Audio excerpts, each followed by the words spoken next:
Good morning, Daniel Selon. Good morning. Hi. How are you? Thank you so much for being here. I'm so happy to be here. I'm excited to meet everybody and talk about all things costume. I'm gonna hold this up so that you can maybe see. I What's turned up? you off. Hold on. That looks like a nice classroom. This is our costume studio. Hey, everybody. It's pretty nice.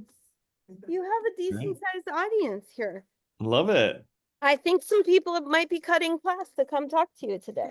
I'm Hey. pretty sure that's happening, All right? right. I'm Okay. honored.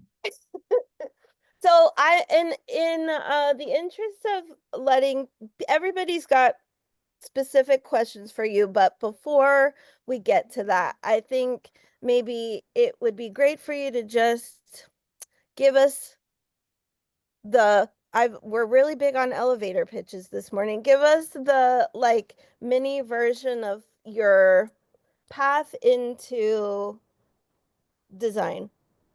Yeah.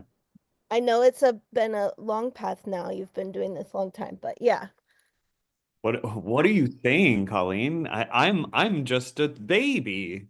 You I'm are in these 2 years that you've been working very hard since um college. No. Yes, exactly. Yes. Well, okay, so I grew up as an actor. I was an actor from a very young age, and so I loved the theater, and I went to college for theater.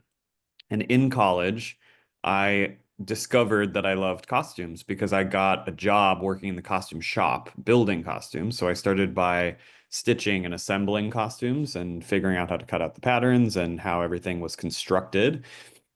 Caught the bug, and things kind of snowballed from there. And I started working in a couple different costume shops. So I got lots of different kinds of experience building costumes. And I also would help out friends for their little, music video or a short film or whatever it was. I would costume a play here or there. And so I got experience designing and pulling together looks and sort of coming up with all the characters and everything like that. And it was when I started working in a creature shop called Le Chef Costumier, where we built like big walk around characters and puppets and costumes and stuff for parades and things like that at like Disney and DreamWorks for the theme That park. was that Mostly. was an LA shop, like in That was an LA. LA shop. Okay. Yep. I got experience with like lots of different materials and like sculpting and molding and casting and kind of foam construction and also project management and how to, sort of shepherd the builds of many different costumes, the fittings and implementation and all kinds of things like that. And all the while I was taking small jobs on the side designing for commercials or short films or whatever it was. I said yes to everything. And, one thing led to another. And I eventually um, designed um, a commercial that allowed me access to join the Costume Designers Guild. And then I started to sort of slowly get bigger and bigger jobs. And it was when I met the costume designer Mayas Rubeo, who has designed lots of large films and some of your favorite Marvel movies. And I assisted her on a project called WandaVision. And that is when she and I met. And we did several projects sort of back to back from there. And that was really when I started working with Marvel. And um, now I don't only work with Marvel, but I have had a really good fun run with them. And that's kind of where you meet me today. Here we are. That was a good summary. I Right. listened to your podcast with Whitney and Oh got yeah. it was a really great episode, and it was so nice to hear, like more of your story and your background as an actor too. Stuff I didn't know. We've met only briefly, and Yeah. um yeah, it was a great episode. I'm really enjoying her work too. She's awesome. Um so then how long have you been part of the Costume Designers Guild? I joined the Costume Designers Guild in 2014. 2014, I think. It's 2013, maybe somewhere in there. So, going on 11, 12 years. Yeah. And it Mhm. was it a small, was it a film project that you did that got you in? Is that what it was? It Like, was actually a commercial. It was a commercial that I think maybe was I knew the producer of it from doing an independent film together. And he got this really big union commercial and hired me as the designer. And so that credit allowed me to join the Costume Designers Guild. Even wow. though I had a bunch of credits as a costume designer, but Yeah. were for non-union things. And so you needed a union credit in order to join. It is a little bit of that double-edged sword, right? It's like when you're not in the union, you have to get a union job in order to get your, Yes. you do hours for 892 because you can do hours for some of them, but It's a difference. Yeah, so there's two unions that make up yeah. sort of the costume department, at least in our region. And that is Local 892, which is the Costume Designers Guild, and that's costume designers, assistant costume designers, costume illustrators. And then there's the motion picture costumers, which is Local 705, and that is everybody else in the department, all of the custom made folks, men's, women's, specialty, and all of the finished costumers. So costumers that only handle the completed costumes and bringing them to set and working with the actors on set. Um, Is and that wardrobe supervisors too? Costume supervisors? that's right. Yep, they are 705. 705 members. Yeah. Okay. Thank you for that. And so you've been in the union for that long, but you have become involved in the pay equity part, the pay equity fight. That's Fight. right. It was Yeah, a it it is a was. fight. Yeah, I think of it as a as a challenge. It's a good way to think about it. Yes, it is. It is a campaign because it's Yeah. truly kind of never over, which is interesting. I mean, do you want to chat about pay equity a little Yeah, bit? I think let's because I think it's just good to know, and you have quite a few people in here are entertaining, being part of the industry as their career. I think it's just good to have an Yeah. understanding. Yeah. Yeah. I mean, when we say pay equity, it kind of is like an umbrella term for um, the equal rights and equal pay of costume designers and assistant costume designers and costume illustrators. Um, and we say equal because we historically have not been paid equally to the other creative department heads who do similar but different work. So we're the costume designers, we're creating the characters that are on camera. There's also the production designer who is in charge of designing the sets and the environments that those characters will live inside of. Yeah. So those production designers are um, majority male, often men running in that position, and costume designers are majority female or female identifying folks. And so there is a historic gender disparity here. And that, as we know, sort of like across the board, women are historically paid less, often not treated with the same rights and protections as men. This is a painful fact of life. Yeah. And, it's an inequity that is fought in all aspects of life, right? And it exists here in the entertainment industry. And just a nutshell about why that exists. If you think about costumes, it's considered what's called pink work or pink collar work, meaning it's labor, but it's done by women. And it's And just it's just sewing, that.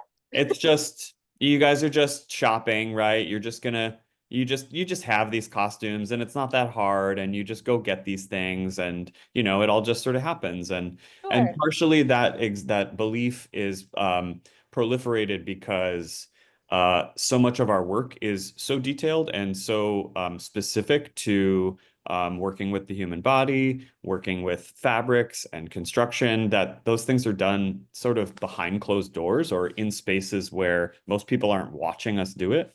And so Yeah. it's a little bit out of sight, out of mind. And so there is a bit of lack of understanding in the world and in our entertainment industry of how our work is done.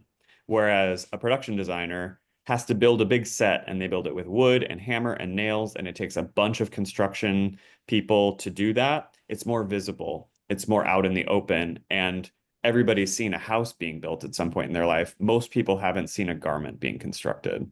So there's Yeah. sort of these like knowledge, these different like existences of like what how we perceive of the work that is done.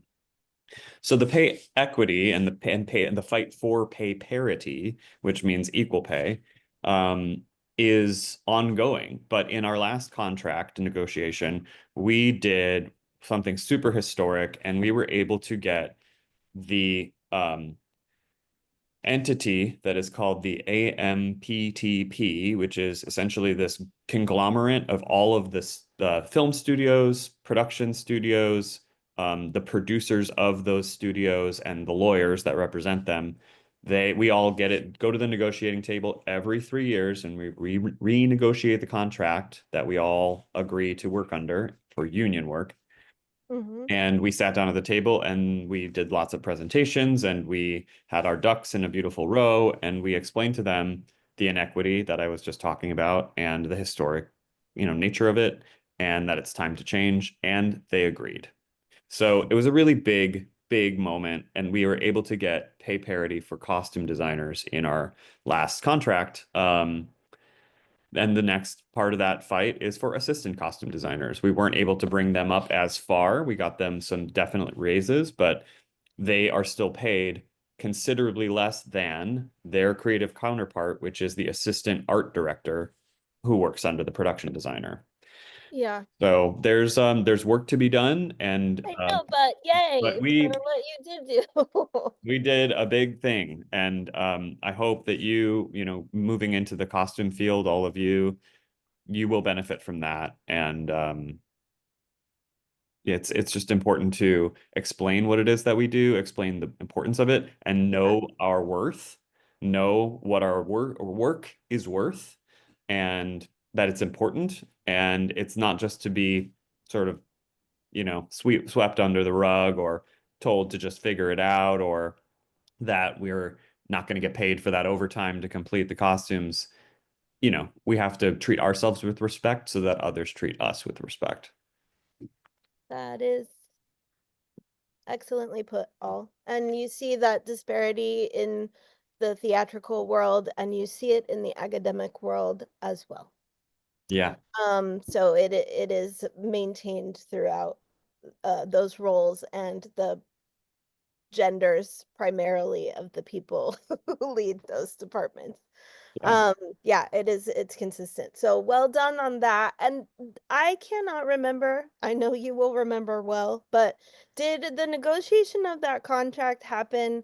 Like, did the strike end there, or were you all striking and you continue, like, where does the strike fit in, I guess is the question. Yeah. It's a good question because the strike actually was not about pay equity for costume designers. The Yeah, strike was focused mostly on it was initially instigated by the Writers Guild of yeah, America, the WGA, and started there, yeah. the Screen Actors Guild, which is a separate, union, but also it represents all the actors and a lot of musicians. They also struck at the same time. So there were sort of double strikes. And because you need writers and you need actors to make anything, it effectively shut down the industry. And because there wasn't any work happening, the Costume Designers Guild, we stood in solidarity, and we marched in solidarity and picketed with those two unions. And the strike, I mean, how it fits into the context of pay equity, it put great strain on our community and it Yeah, made it even harder to hold the line. And when I say hold the line, I mean when you're negotiating for a job, a producer is calling you saying, okay, well, you're the person we want to hire, but we're only going to pay you X number of dollars that's that we're required to by the contract. And everybody knows that that's not enough money. It's like you have to um sort of say, well, thank you so much. I'm really excited to work with this company and do this project, but my work is actually worth more than that dollar amount. And that's what I mean by holding the line, not just accepting the lowest dollar offering that they're giving you. And because people hadn't worked because they'd been striking and there was no work for months and months, it made it Yeah. very difficult. People were losing their homes, they were changing careers, they were leaving the industry because they just had to put food on the table. And that, we're still feeling the effects of that. But the Yeah. fact we won a higher scale rate in the negotiation for this contract that runs for the next 3 years and will continue. We don't have to fight for it each time. We only build on the contract. Great. Yeah. Amazing. Thank you for sharing all that info because it's not info that we're, privy to on the regular here in our town and in our uh, environment that we're working Sure. and learning in. Sure. Yeah. Um, okay, so we're gonna switch gears and I want you to brag a little bit. Okay. Okay, you just give us a list of some of your favorite projects you've worked on. We know you worked on Agatha and we know you worked on WandaVision, but do you have any other favorites? It could be theater or film or TV. Yes. Oh my goodness. Yes, I do. Okay. So Agatha definitely was like a pinnacle for me. Big, huge, huge, huge deal for me. I loved it so much. And when I was doing it, I thought like if I never have another job, I will die happy because it was so satisfying and It's so such fun. a fantastic design, Daniel. Thank It's you so so much. great. Thank you very much. I appreciate that. Some of my other favorite projects or highlights for me are I designed an opera. I haven't done much theater, honestly, but I loved designing this opera, and it was at Walt Disney Concert Hall with the LA Philharmonic, which is like, I love that building. I love that space. I've always Yeah. loved the LA Philharmonic. It was a really cool opera. It was like very gay themed. It was like this like love story of like young Caesar and King Nicomedes, and it was sort of like it had shadow puppets, and I love puppets, and it had dancers, and just the whole thing was really, really fun, and it was really cool to work in that space. Um, I also did a movie called Dave Made a Maze, which is definitely worth a watch if you guys like just sort of really wacky, irreverent, strange independent film. It's about this hipster who kind of is a little directionless, and when his girlfriend's out of town, he builds a cardboard box fort in his living room, and he gets like trapped inside. And all of his friends come over and they try to coax him out, and they end up going inside. And it turns out that it's bigger on the inside, and there's this whole labyrinth maze on the inside. And the whole movie is made out of cardboard. So it's like very Uh, visually creative. And at one point, all the costumes become paper and cardboard. And it was super fun to make. And it's a really creative, fun story that I highly recommend. Dave made a maze. Can we stream it Yeah, somewhere? I think you can stream it. Yeah. Okay, cool. We can look out. Well, Yeah. that sounds really Yeah. cool. I haven't It's a seen. fun one. Yeah, for sure. Nice. Okay. Then let us switch gears again to Agatha specifically because I know we do have students who haven't seen it yet, so it would probably be good, like just a tiny summary. But if you want to show, I know that you've been doing such amazing things highlighting the details of your design on Instagram. I've been watching that and I've talked Hmm. to students about, taking a look at that. But any Do you special guys want like detail? more of like a behind the scenes like peek at I mean, yeah, yeah, they are nodding. Yeah, back there. yeah, They're like, yeah. yes, please, thank you. Okay. I Yeah. I mean I'll oh, we are recording, aren't we? Okay. All right. Oh, shoot. You No, do it's okay. It's okay. There's nothing like the dirty or confidential. like scary on here. It's just that it's a bit of an unedited album, and so I can sort of flip through it, and you'll just get a taste of what it's like to sort of be on set and have a ton of continuity photos on your phone. Um Let me make sure you can share. yeah, let's see if I can make sure I can share. I think of where to drop in here. We've got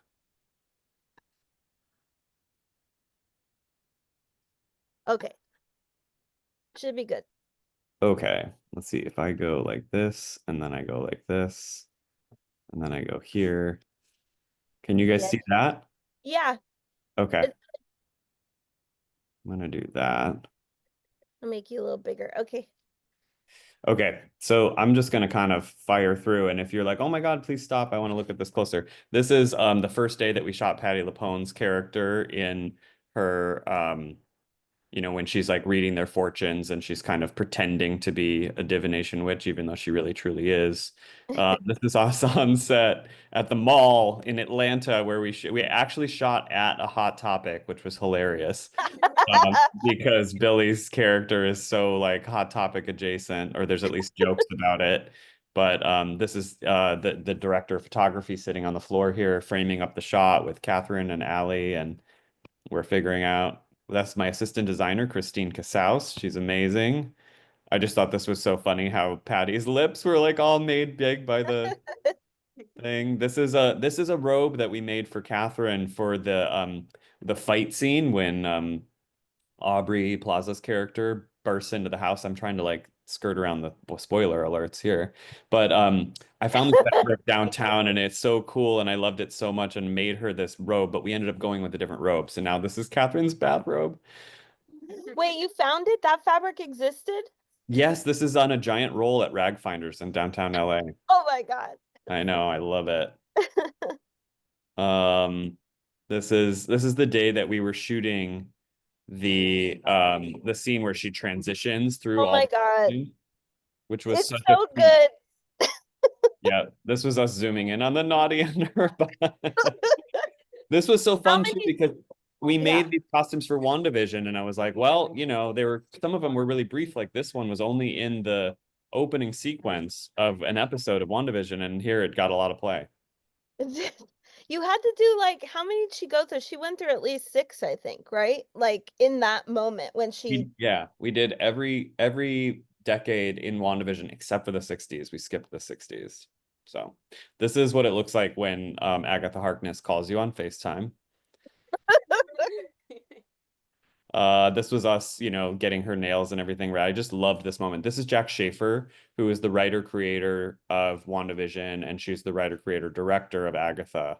She's a true genius, you guys. She's just the best. And we're actually gearing up to do a pilot together. We're gonna do a Disney pilot next month. Um, yeah, some more fun stuff coming. How's Catherine to work with? She seems like the most amazing, wonderful artist. She is exactly that. She's one of my favorite humans on the planet. She is every bit sort of like effusive and intense and wonderful as she appears both on camera and in interviews. She's just a live wire, and she loves to put her leg up on stuff and stretch and take when we take photos. We did a little photo shoot. This was the school where we shot that sequence, and the changing room was upstairs, and it was, sort of like painted like this junior high. There's my dog in the makeup trailer. Everybody's No. getting their makeup done. This was us on the set of the beach house, figuring out all of that. That's my dog. That's my other assistant designer, Maddie Carroll. Okay, it's a little bit of a spoiler, but that, Daniel, that this is exactly what I was going to ask you. It's just that was everybody just in prosthetics for this moment? It Yeah, was ridiculous. yes, totally insane, and was really Yeah, hard to keep a straight face all day. I bet. I mean, just, you know, really wild. Yeah. This is the woman that played Lorna Wu, who's Alice Wu Gulliver's mom, and The this mom. necklace is something that we made, and the claws of the demon that are the family curse were a super important part. So we designed this necklace where the claws were like clutching on to her, where eventually it would reveal that they had the burn scars that were from this invisible generational demon. Oh, this is funny. Those little I mean, yeah, you had to take those pictures that I day. mean, They yeah, were this is these poor women. They just were trying to eat their fried rice, and it just was impossible because their faces were entirely made of rubber. It does make you, not want to get any work done after that, Yeah, right? Like a little I bit mean, like this could happen to you. Exactly, exactly. This was us That having a fitting in Patty's trailer, figuring out her look for the recording studio. that But was you know, such a beautiful one we made episode. this belt. We put all the stones on this belt, and we made had matching shoes that you barely saw on the show, but they had some fun stones on the toe. And Sashir Zameda, ever the most beautiful goddess, always. These are my two assistant designers, Maddie and Christine, and this was us figuring out. This is the Ghost Agatha costume. And Yeah, the show was made with almost entirely practical effects. And so we, as the costume department, were trying to figure out how we could contribute to that without having to rely so much on the visual effects and yeah. computer generated images. And so when we discussed like how Agatha would um, reemerge in the end of episode 8, that she be sort of like a light being and that she be made of light. And so we actually worked with this company in Italy called Dreamlux that makes this organza that is woven with fiber optic Uh-huh. threads, like glass fibers, and can be lit. And so we practically lit her from inside. So the entirety of her torso and skirt are lit from within. And so is the cameo up here. See those little details, some of them that you don't get all of that, but all the thought and work goes into it. And you'd have to now we can go back if we're able and watch it again and look even more deeply at these little beautiful things that you've incorporated. This is Deborah Jo Rupp in the sort of the thing that she's standing on is this hydraulic pistons that would like be rose up to here, and then this whole tub would be filled with mud, and this is where she sat, and she sets her purse down, and then they start to lower that piston, and then she grabs onto it, and she gets like sucked down into the mud. Wow, that's so technical. I love this episode. I think that's that one and the plastic, the like blown up faces really. Yeah. Yeah, so fun. These pants were fun. We printed these.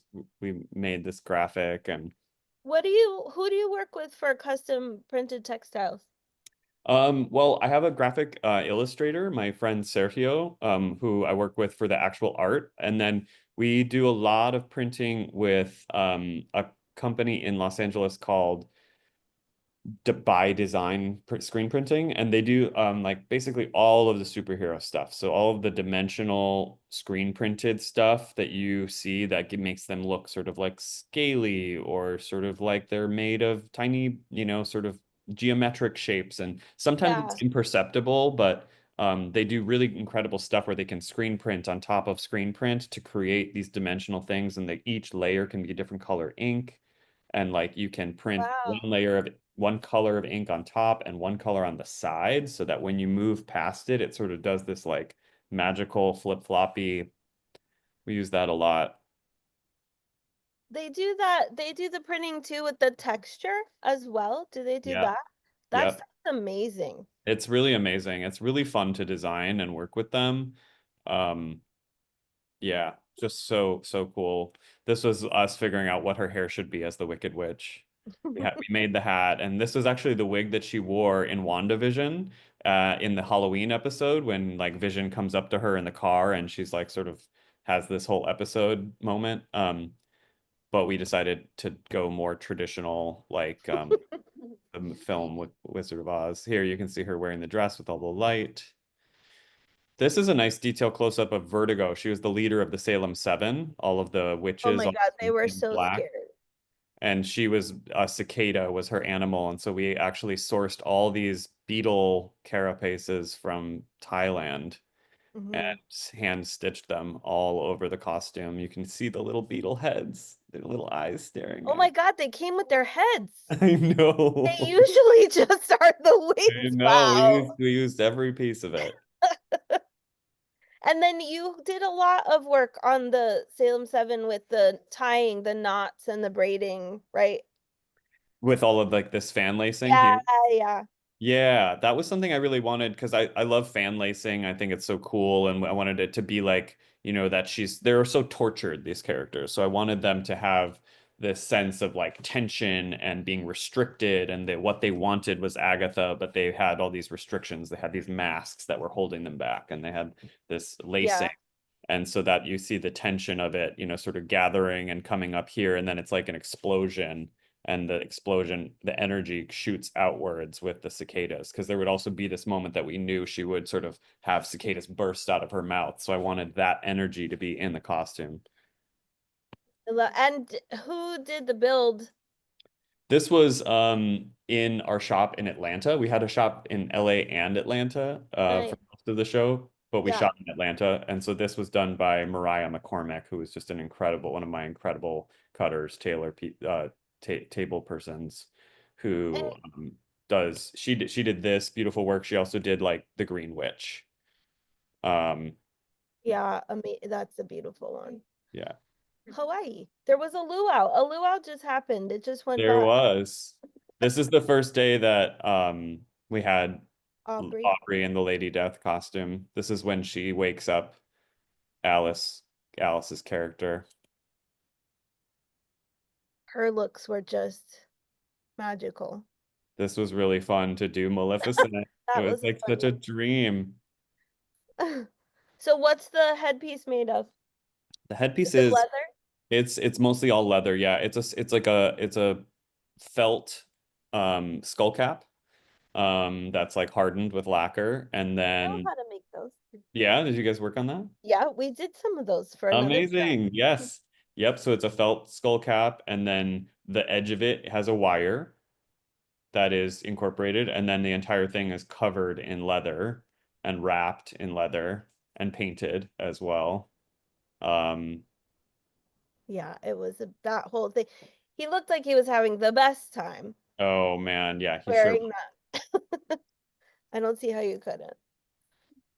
this. Um, oh, You stop me when it's time. yeah, I we can. could I go think we through can. forever. I love this album. It's my favorite album Yeah. that I've ever seen. This was the for in episode 9 when we see her running through the forest. We originally had the idea that she would have her corset, and we actually made this corset, and we had these like little like wing motifs to bring in the crow of it all. But at the end of the day, because pregnant women would have had a corset at the time. Yeah, yeah, Wow. But at the end of the day, we decided that it wasn't necessary and it was going to be too much business because we were going to rig it so that, of course, it would rip open. yeah. And she would sort of burst it off, but it was more than we needed, and we decided we didn't need it, so we went without it. I loved this look. This was all period too. Then you had to go in. You have to do all different periods, which is So many gotta be. periods. It's like it's partly really fun, isn't it? So fun. I mean, are you Hard kidding? and fun. Hard and so fun. Yes. These are some witches. That's A my dog. doggy in the field. Okay, so then I'm gonna hand it over to my students and a girl with a goat to finish it off. And they have questions for you, Daniel. Fantastic. So I'll just take, you can raise hands and I'll take whoever wants to ask first, and you can come and say hi. And okay, Elijah, come.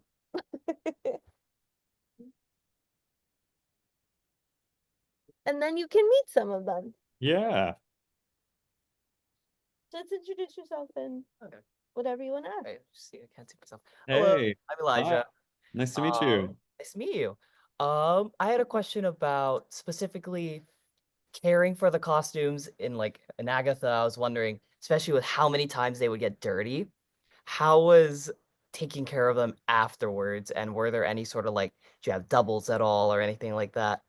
Yeah. Yeah, it's such a good question because the progression of this story is that they just get dirtier and dirtier and Yeah. dirtier. And we designed the costumes in that way, like Jen's pink dress. We knew it would start pristine and sort of, beautiful and pretty, and then she would become more destroyed. So yes, we had multiples. We didn't have as many as I wanted, Mm. because we just couldn't afford to make them. I know it sounds crazy. You think Marvel, they have all the money in the world, but it is technically a streaming show and television, and the budgets are not the same as the features. So we had to be very strategic in how many multiples we made. Agatha had six coats, six of her main coats.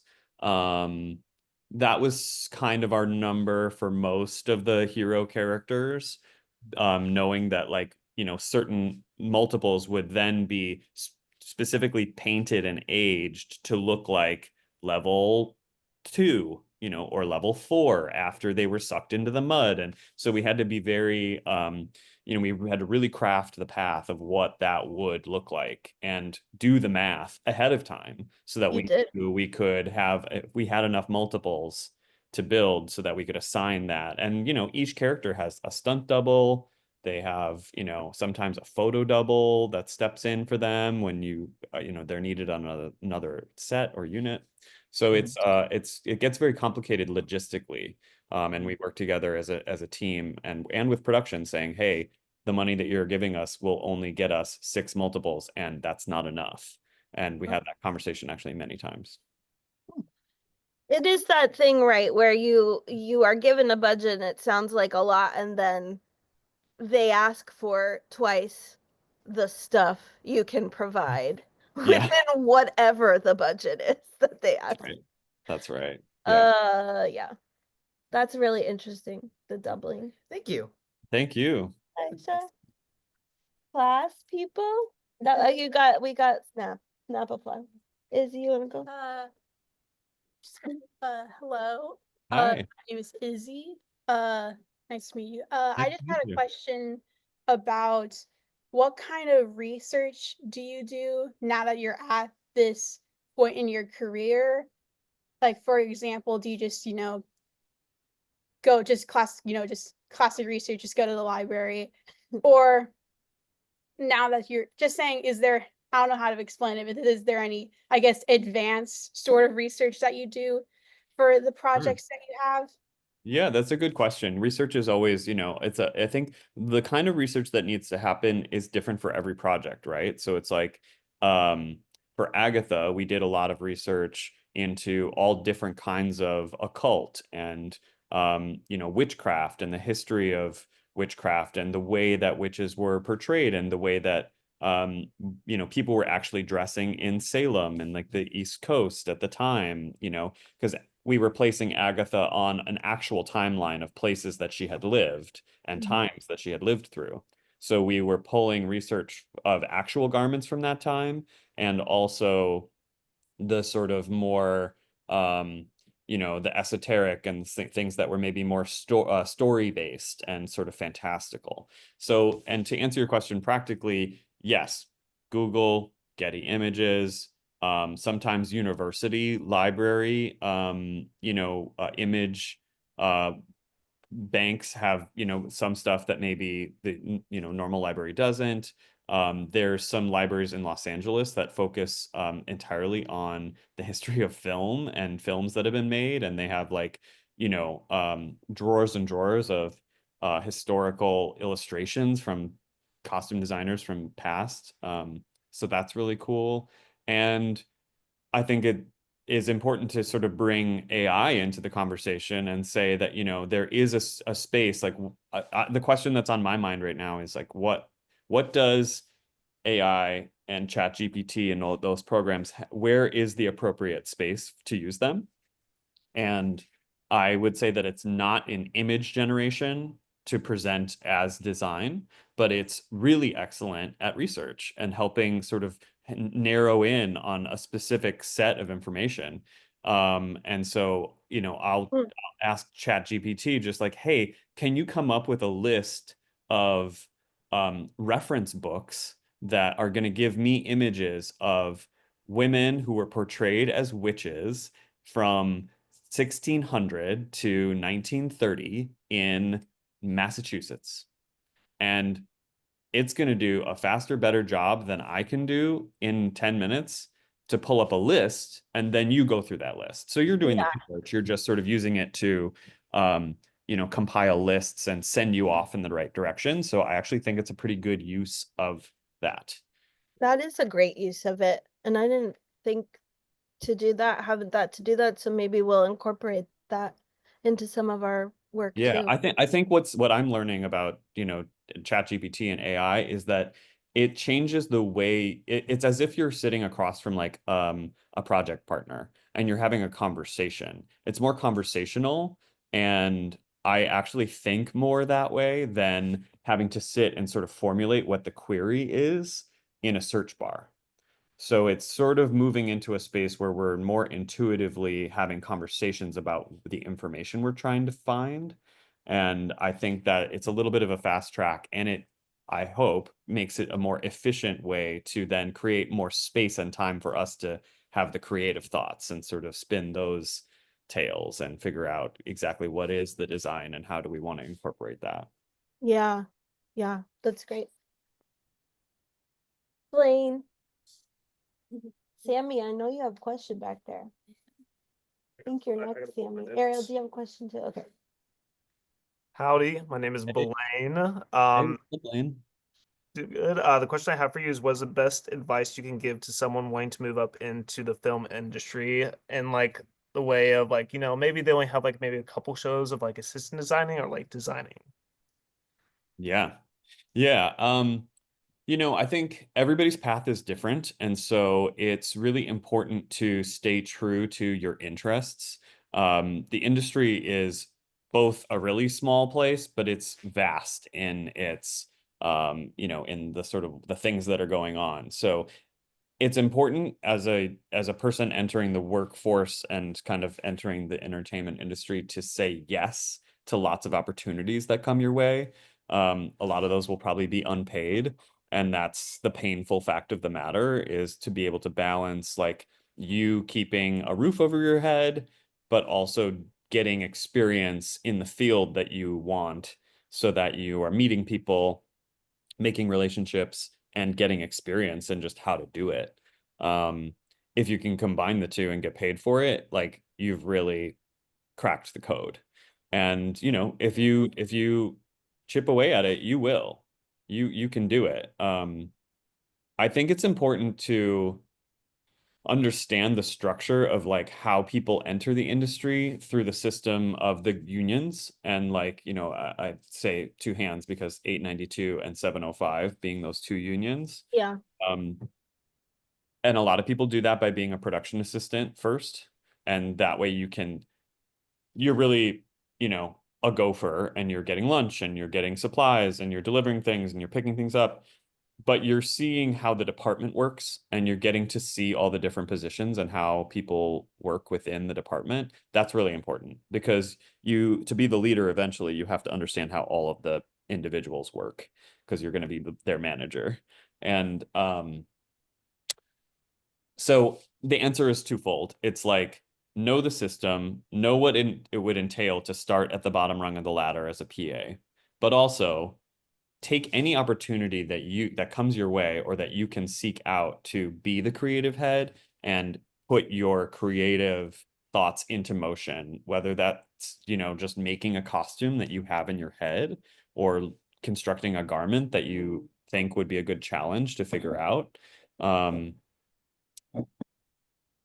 so it's kind of like, yes, both, and you have to do it all, and follow your passions, like don't lose sight of what lights you up inside creatively and thematically, and really gravitate towards people who feel the same, because you'll make a project with a group of people, you really get in close because that's what it takes to collaborate and produce something, and then you'll do something else with another group of people, and maybe by the time that finishes, this group of people is making something else, and you come back to them, so you start to build these circles, and then hopefully those circles get bigger and bigger, and eventually they overlap, and then you will leap to another set of circles in a sort of larger arena based on where you are or what you're doing. But it's really about relationships, it's about people, and it's about having a real thirst and lust for doing the damn thing, which is just to be, working on it every day, um, and chopping wood and carrying water. I mean, it's what it takes. Hmm. Yeah. Ariel. And then Sammy. And then Phoebes. Hey, We're my name's good. Ariel. Hi, Okay. Ariel. Nice to meet you. My question is, as a designer, do you have an average day, and what does it look like? That's a great question. Yep, I sure do.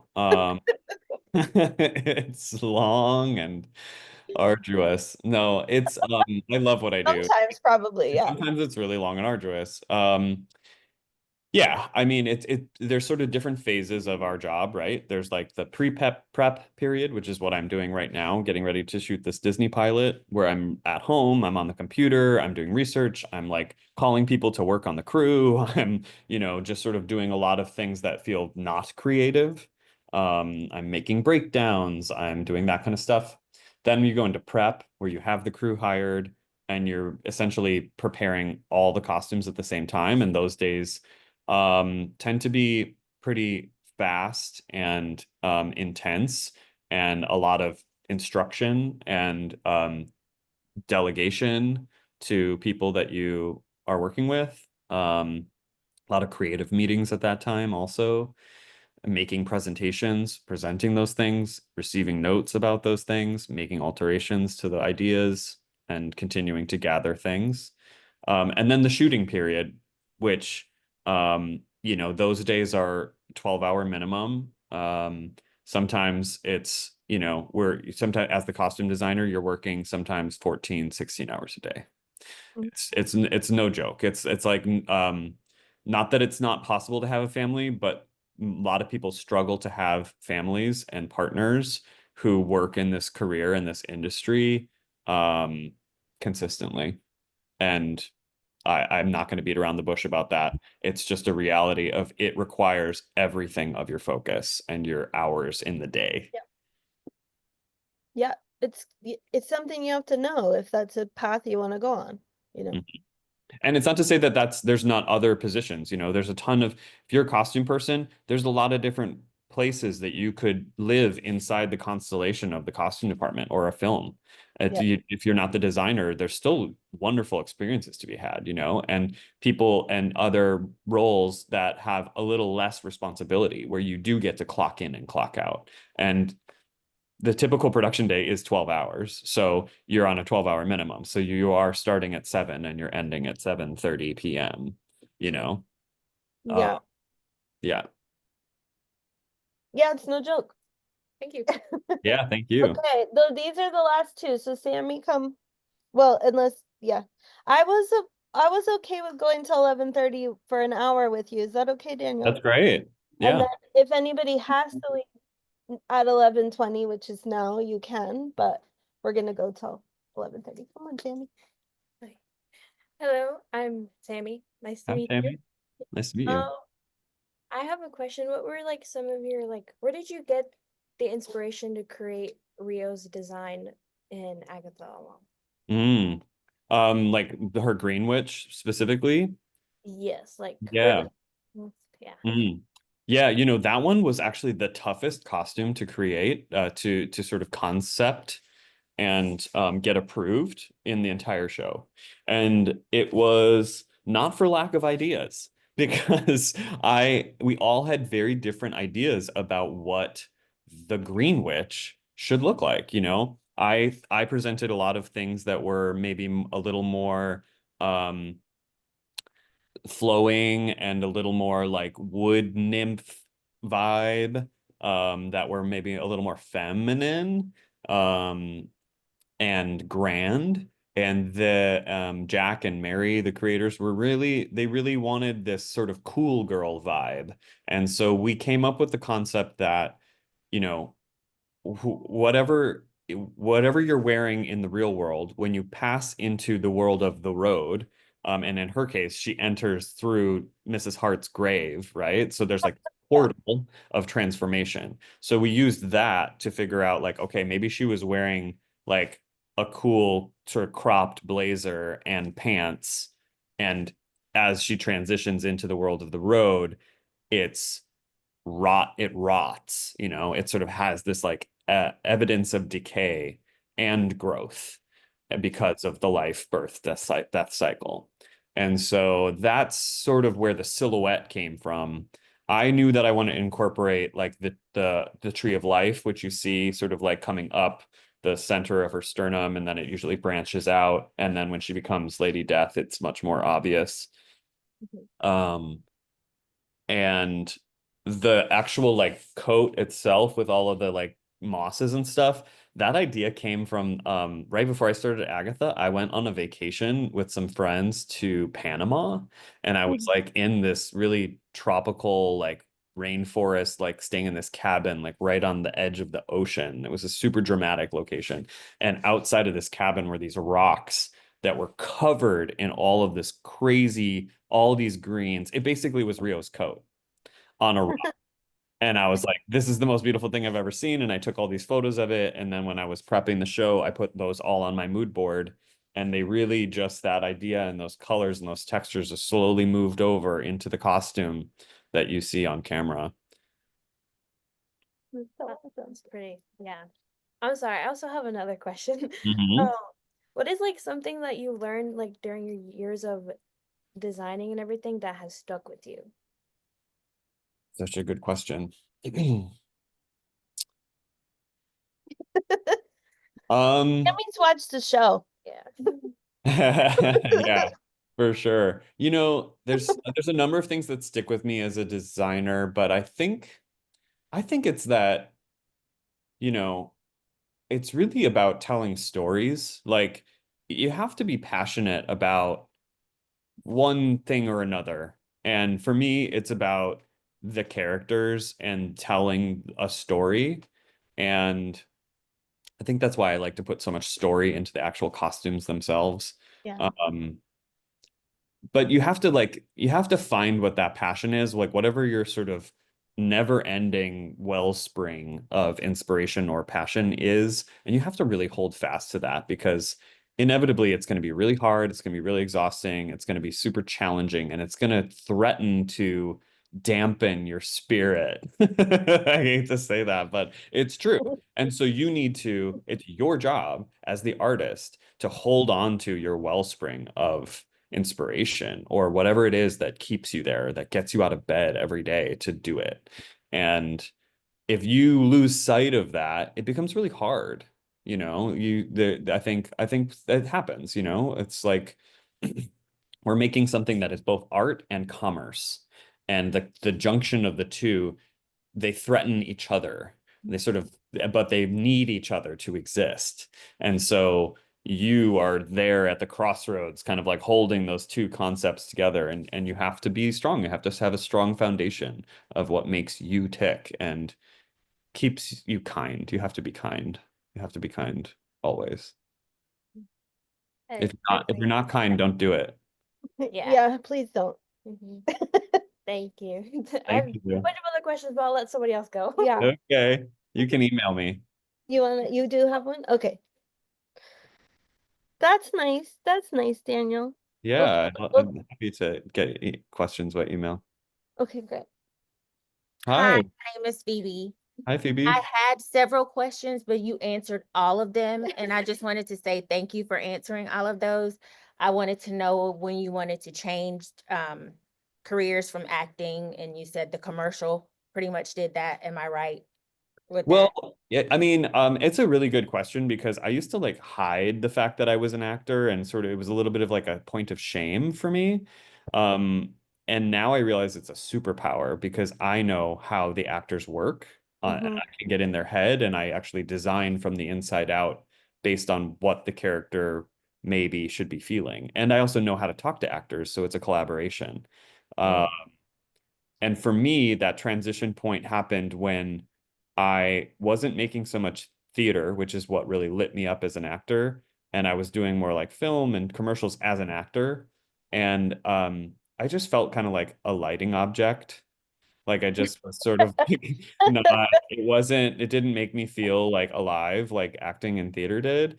And the costume stuff I was doing was always this side gig. And I was always like, yeah, yeah, yeah, costumes, that thing never really goes away for me, even though I've tried to shake it. And so it came to a point when I was like, wow, acting's not fulfilling. Costumes is really interesting and kind of heating up. I have more opportunities over here. What happens if I just make the leap and put all my eggs in the costume basket and see what happens? It was an experiment. And the effect was so obvious that I should be doing this. And now I look back and I'm like, I've always been a costume person, you know, from my earliest days of childhood, like pulling stuff Yes, out of a right. dressing box and like, yeah, it's always been in me. So you have to listen to what the world is telling you as far as your direction. Um, and follow your desires, but you really have to listen to the messages that are coming to you. Thank you. Yeah. Okay. Melody, I wanted to give you a chance. If you had a question for Daniel, you could do that. Melody's in New York right now, but she's joining us. She's in this class, but she's joining us from New York. Oh, Hello, I'm Melody. Nice to meet you. Melody, nice to meet you. I know when you were introducing yourself, you mentioned that you haven't done a lot of designing for the stage, but I was wondering, in your experience, how that's different from designing for film and what, like, if you have a preference, what your preference is. Mm-hmm. Yeah, I'd say that the jury's out on my preference. But designing for stage, in my experience, is the design process is essentially the same as far as like understanding character, figuring out the breakdown, deciding how many costumes you're going to build, materials, workrooms, all that stuff.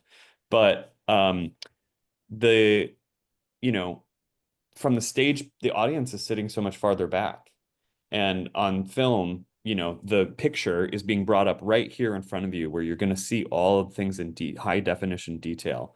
And film, uh the eye of the filmmaker or the creator is directing the audience exactly where to look, whereas theater, we're looking at a bigger picture where the audience gets to choose, oh, maybe I want to watch this dancer over here, even though the main person's doing a scene over here. I'm really curious to like stare at the set or stare at this like a group of background actors, the ensemble. And so you really have to think sort of like bigger picture all the time with theater and stage, and also actually like materials wise, like what is going to read from the stage. A pinstripe that works well on camera might look like just gray nothing up on stage. And so the pinstripes might have to be wider and bolder and more high contrast to read from 25, 30, 40 feet away, wherever the eyeball of the audience to the actor on stage is. So these are actual physical demands that need to be taken into consideration. I would say that's the biggest difference. And then there's actually like logistics of how much money goes into each of the productions, film versus theater. Film typically has a lot more money, and the longevity too, like theater, they're beating the shit out of those costumes, they're sweating into those things every day. And film is similar, but there's a little less wear and tear sometimes because it's a lot more downtime. They're not doing the scene for 8 hours straight. They're like taking breaks and they're stopping and we take the jacket off, and so there's just durability concerns. Yeah. Yeah, the builds are often different just for that wear and tear. Okay. We are going to end. Thank you for taking so much time with us and sharing all of your work and being so articulate about your design process and everything. They are clapping for So great to meet you guys. It was such a pleasure. Truly. I love talking to you guys. and we're gonna end for today, but I hope that I see you soon. Yes, same. And Thank you for having me. thank you. Oh, don't worry about that. And good luck on the pilot. Thank you. Thank you. Yeah, Um, if you guys want to connect, you have my email. and yeah, okay. And I will let them know that, and we'll follow you on Instagram too if we have Instagram. All Great. right. Thanks, Daniel. Thank you guys. Have a good day. Bye. See ya. Bye.